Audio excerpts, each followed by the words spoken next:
Hello. So currently I am reading a book about Columbine and it's very depressing. So in light of that, I thought I would make a silly little, cute little, fun little, silly little video where I watch Kim Kardashian's new Vogue tour of her house. I always love these Vogue house tours because they're so incredibly out of touch. So I can't wait. It's called Inside Kim's Kardashian's Home Filled with Wonderful Objects, which is incredibly ominous. So,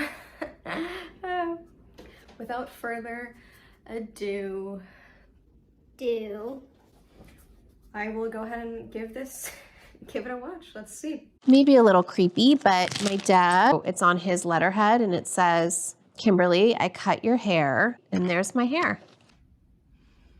No, I'm sorry.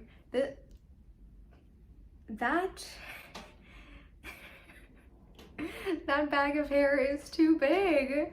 Okay, this is how you know that a dad did this shit, because that bag of hair is so freaking big.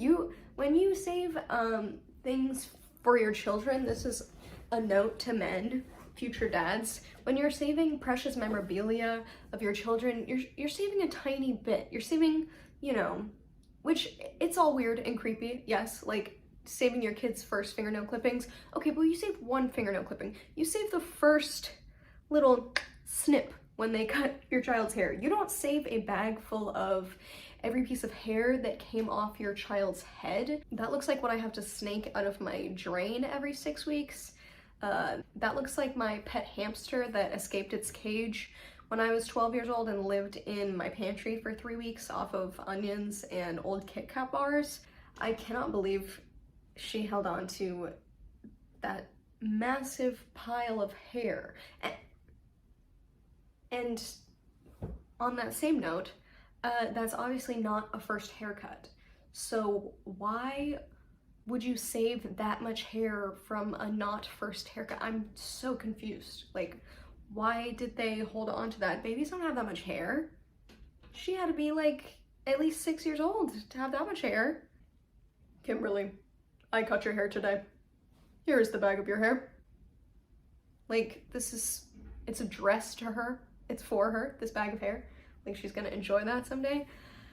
Okay, moving on.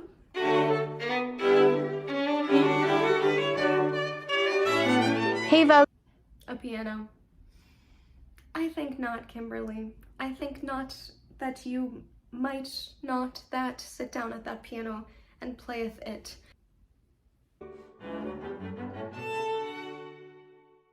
Objects of affection.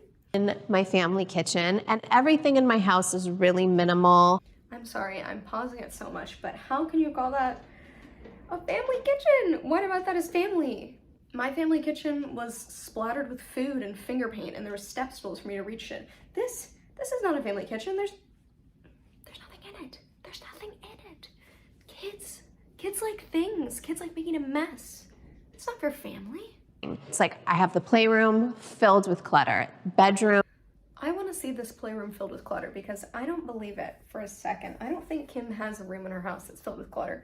And I think her house is so minimalist because she doesn't really spend any time there.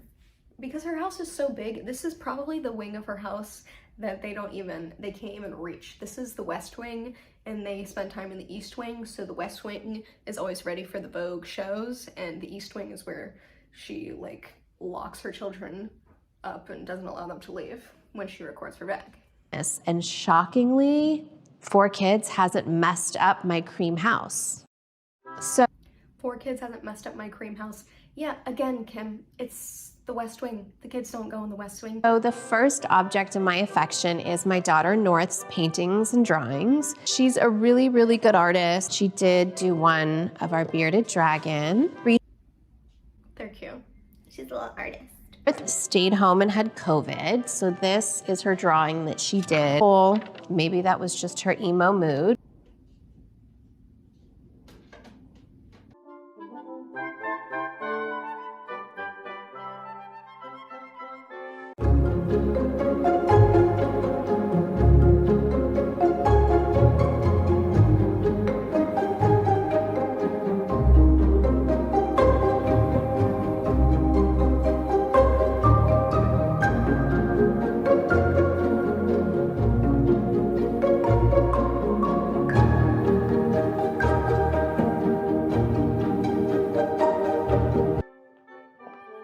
So now we're in the sitting room to my bedroom. It's really cozy. It's like a place where I love to just sit and have tea and write letters to my kids. You're telling me she has time to sit in this grippy sock white wall holding cell?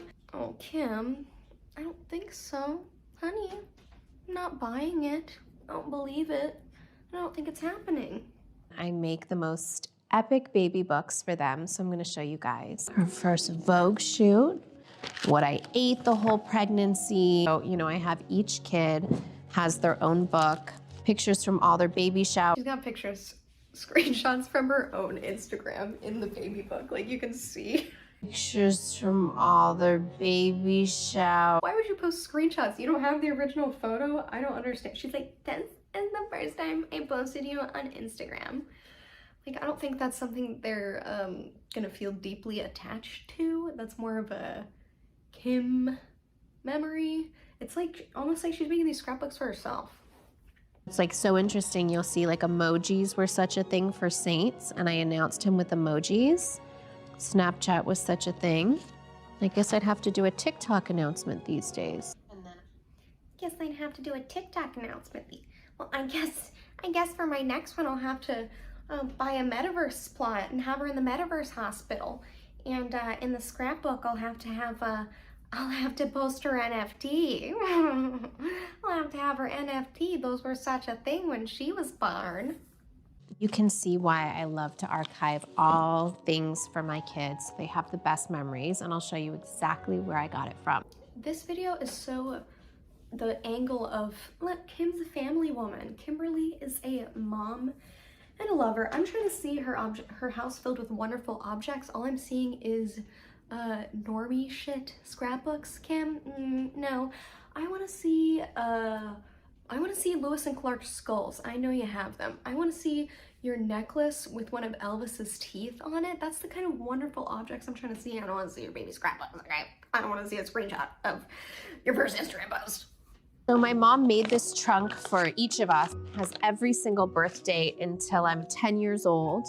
Every birthday card that I got from all of my friends. Now we're at the part where she has a completely minimalist room except for a trunk that is a jar with perfectly bursting at the seams with childhood memorabilia. I could sit here all day, but I think we should move on to some other things that I really love. I want to take you guys outside.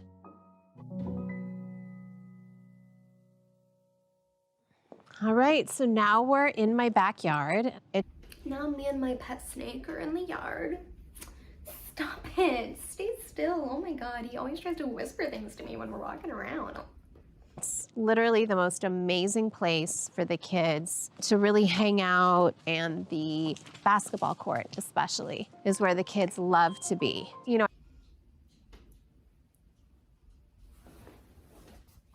this yard is amazing.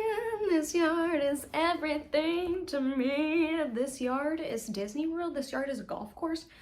I didn't want a typical basketball court, she said. A typical basketball court. The basketball court I had at my house growing up was a hoop over top of my mom's minivan in the driveway that if you actually used it, you were slam dunking into the windshield. We did not have a dedicated full-length court. Her oldest son is like 4 years old. I mean, North, I don't know, she's like 8 maybe, but god damn, this court is way too big for a child. Save it for an adult. An adult that could use it. Donate it to me. I don't ball, but come on. It's not your average court, and I'm not your average girl, so who knows? more time, and the pool's right here, and the gym connected to the basketball court, music blasting, and kids are in the pool, and me and my sisters are like lunging up and down the basketball court. There's nothing more fun than a good workout day at my house. There's nothing more fun than a good workout day at the house? What about going through your old childhood memories trunk? That's not as fun.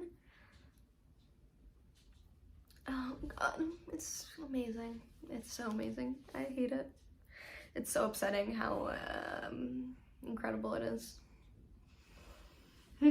So if you go up there, you'll see a huge vegetable garden, so many trees. And so we grow our own fruits and vegetables, and we pick them and eat them just from there. We do it together as a family.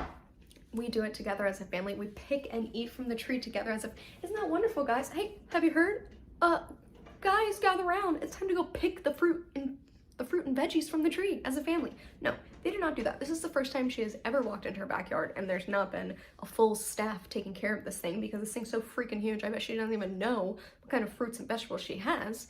And there's not a goddamn chance in hell that she's taking off her 5-inch stilettos to go like mush through the grass to pick from that. No, and she doesn't cook either. I'm sorry. She's got a chef. The suspension of disbelief, it's just too much. All of the cousins come over and we have little baskets and they just see how you really can like farm and eat it. She literally didn't even say a single thing. She didn't name a specific item in the garden. She has never tended that fucking garden in her life, okay? And if you have no role in the planting and the watering and the cultivating, how are you showing your children the reality that they can grow and farm their own crops, okay? You're showing them that, you know, with the power of wealth, you can hire a team, which is awesome, you know, growing your own stuff is great, but give me a break, Kimberly. All right, we both know. I love showing you guys all of my domestic things and all of the sentimental things and special things in my home. Nothing about this was domestic. I'm not buying it for a goddamn second, okay? Especially not that hellish ring drawing North drew. Like, that is gonna haunt me in my sleep tonight. I am worried for that child. I've always been a car girl. I love cars. I was not expecting her to come from that side of the door. I put out my 3 faves, my Lamborghini Urus. My 3 faves. I didn't want to like flex too hard on you guys because you know I'm just like a homely, like, I'm just a housewife. So I just brought out my 3 faves, like nothing crazy. And my favorite baby ever, ever, ever is the Maybach sedan. I love everything about it. I love painting like the emblem gray. If I were to pick one, that's my baby. She was more excited about this car than she was about her kids' scrapbooks and about her children's paintings. She's like, that is my baby. This other shit, this is bullshit. This is fake. You guys, okay, let me be real with you guys. You guys know this shit is fake, but that car is my everything. I would die for that Maybach. My blood, sweat, tears, cum, and mommy milk went into that car, and I would die for that Maybach. That's my baby. But now I've got to go to work, so I'll see you guys soon. Okay guys, well, that went a lot longer than I expected. I just wanted to do something quick, but you know, I just can't stop talking. I just think I'm really interesting, just like me and Kimberly have a lot in common in that way. And